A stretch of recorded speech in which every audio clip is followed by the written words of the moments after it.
다 같이 사도신경으로 우리의 신앙을 함께 고백하시겠습니다. 나는 전능하신 아버지 하나님, 전지의 창조주를 믿습니다. 나는 그의 유일하신 아들, 우리 주 예수 그리스도를 믿습니다. 그는 성령으로 잉태되어 동정녀 마리아에게서 나시고 본디오 빌라도에게 고난을 받아 십자가에 못 박혀 죽으시고 장사된 지 사흘 만에 죽은 자 가운데서 다시 살아나셨으며 하늘에 오르시어 전능하신 아버지 하나님 우편에 앉아 계시다가 거기로부터 살아있는 자와 죽은 자를 심판하러 오십니다. 나는 성령을 믿으며 거룩한 공교회와 성도의 교제와 죄를 용서받는 것과 몸의 부활과 영생을 믿습니다. 아멘.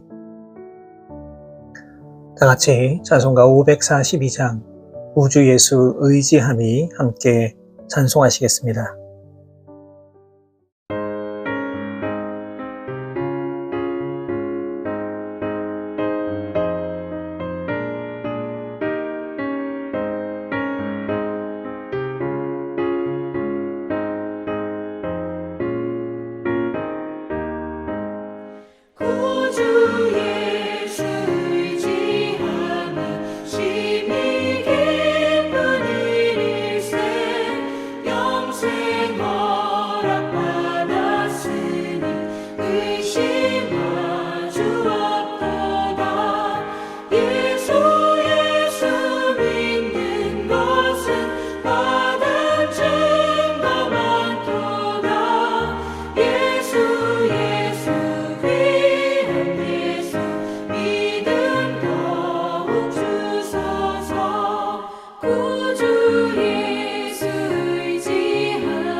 오늘 우리에게 주시는 하나님의 말씀은 구약성경 시편 112편 1절에서 6절까지의 말씀입니다.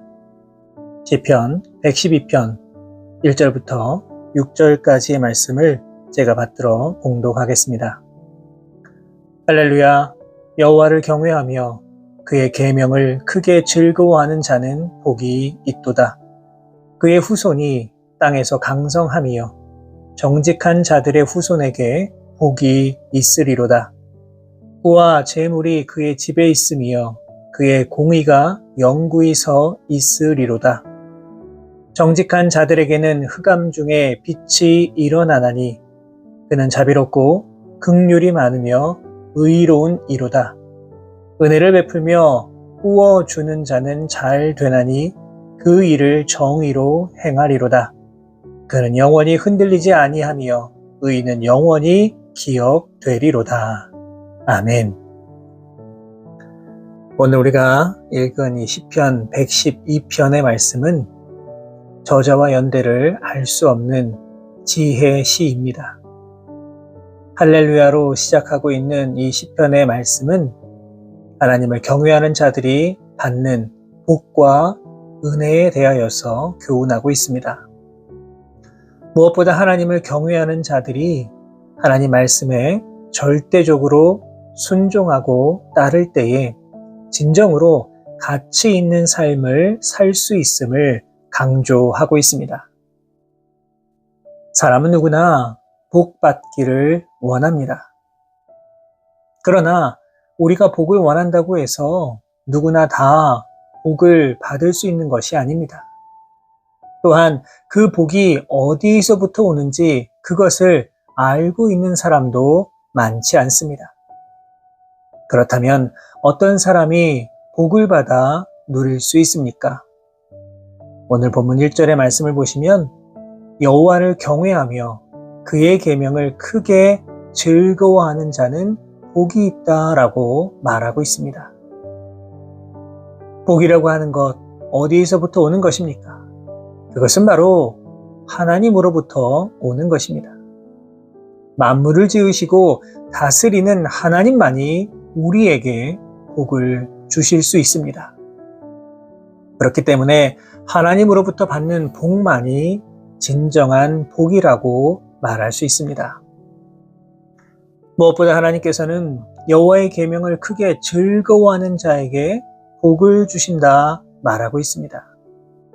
이 말씀은 여호와의 계명을 사랑하고 지키기에 힘쓴다는 의미입니다. 무엇보다 즐거워하다라고 하는 말 앞에 크게 라는 말을 덧붙이고 있는데 이 원어적으로 보면 크게 라고 하는 말은 스스로 이러한 의미가 담겨 있습니다. 다시 말해서 하나님께서는 계명을 사랑하고 스스로 그 계명을 지키기 위해 노력하는 자에게 복을 주신다라고 하는 의미입니다. 이처럼 하나님께서는 하나님 말씀에 기쁘게, 즐겁게, 그리고 스스로 순종하는 자에게 복을 더하여 주십니다.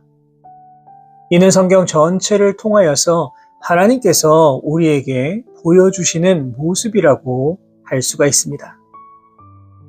신명기 12장 1절 이하의 말씀을 보시면 내가 내 하나님 여호와의 말씀에 순종하면 들어와도 복을 받고 나가도 복을 받을 것이다 분명히 약속해 주셨습니다. 바라기는 오늘 하루도 하나님 말씀에 늘 기뻐하시고 무엇보다 스스로 그 말씀에 순종하며 살아가실 수 있는 귀하고 복된 삶의 모습이 되실 수 있기를 바랍니다. 바로 그러할 때에 복의 근원 되시는 여호와 하나님께서 부어주시는 그 놀라운 복이 우리의 삶 가운데 임하게 될 줄로 믿습니다. 이어지는 본문 2절의 말씀입니다. 그의 후손이 땅에서 강성하며 정직한 자들의 후손에게 복이 있으리로다. 아멘. 이제 시인은 이 복이 자신에게뿐 아니라 후손에게까지 이어질 것이라고 말하고 있습니다. 여러분, 우리 자녀들에게까지 그 복이 이어진다라고 하는 것 너무나도 큰 축복입니다. 하지만 이 시간 기억해야 하는 것은 이 복이 그저 물질적인 유산에 초점이 맞춰져 있지 않다는 것입니다. 본문의 시인은 하나님을 경외하고 그 말씀을 지키는 자의 복에 대하여 말하고 있습니다. 다시 말해서 우리 자녀들, 우리 후손들에게 임하는 복은 신앙의 유산이 이어질 때에 가능한 것입니다.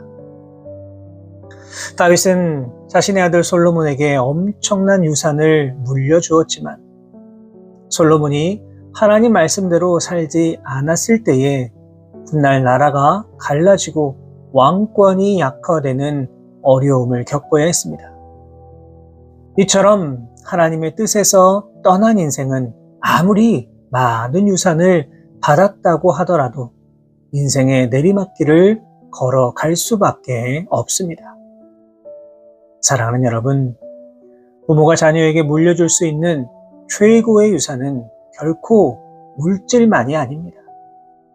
가장 중요한 유산은 하나님 말씀을 경외하며 하나님 말씀을 스스로 지킬 수 있으며 하나님 말씀을 기뻐하고 말씀 따라 살아가려는 신실한 믿음입니다.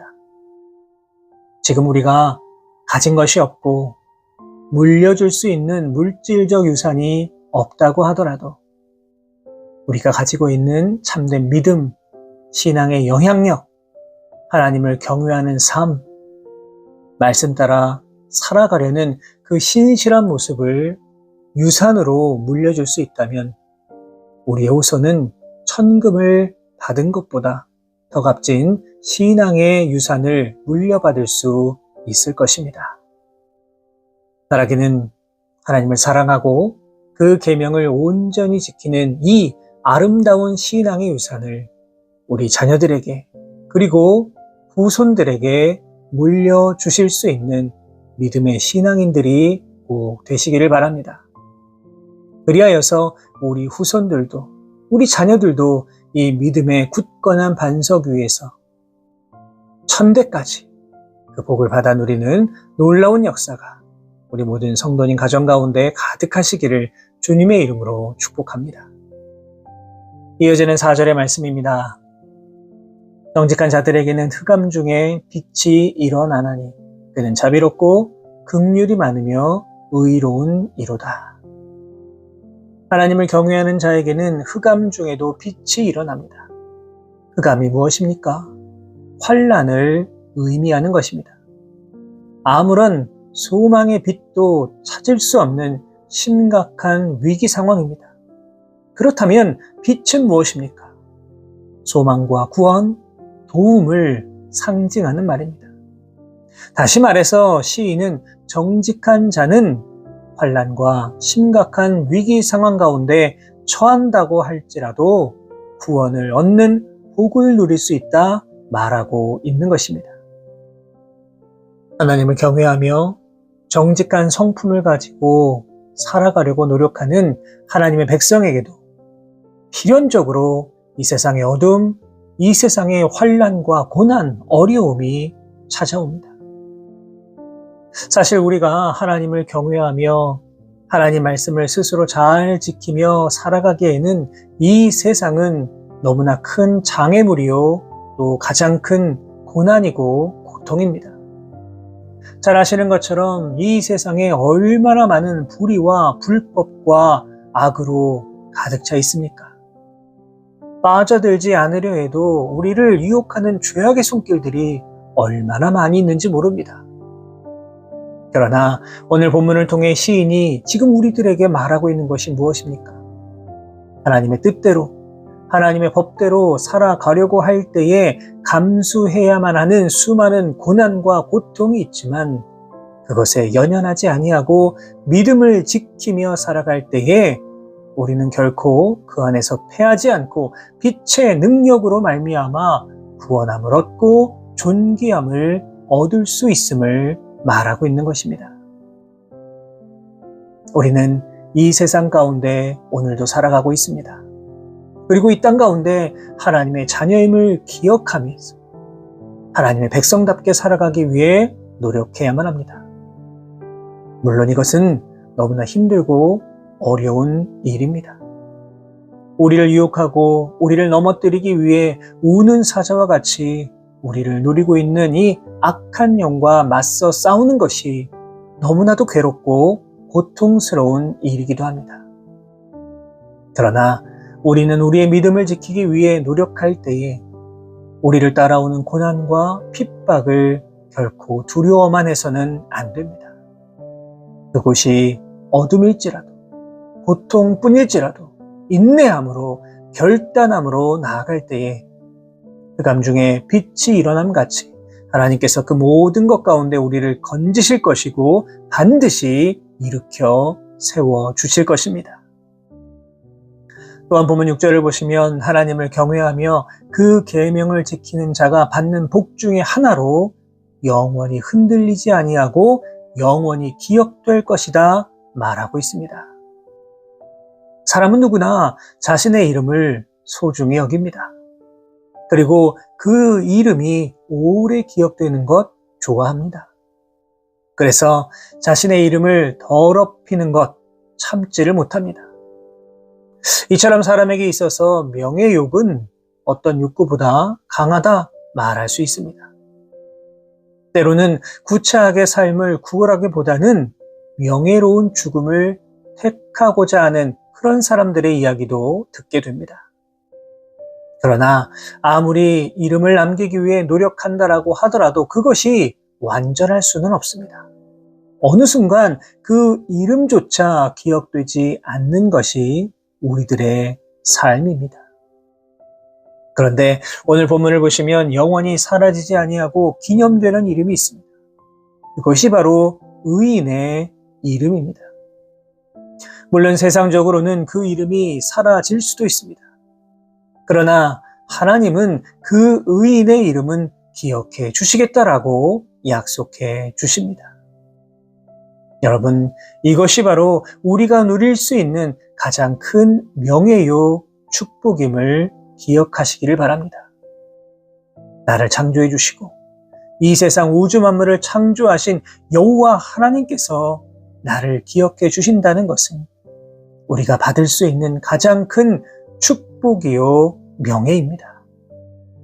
바라기는 하나님께서 기억하시는 바로 그 이름이 되실 수 있기를 바랍니다.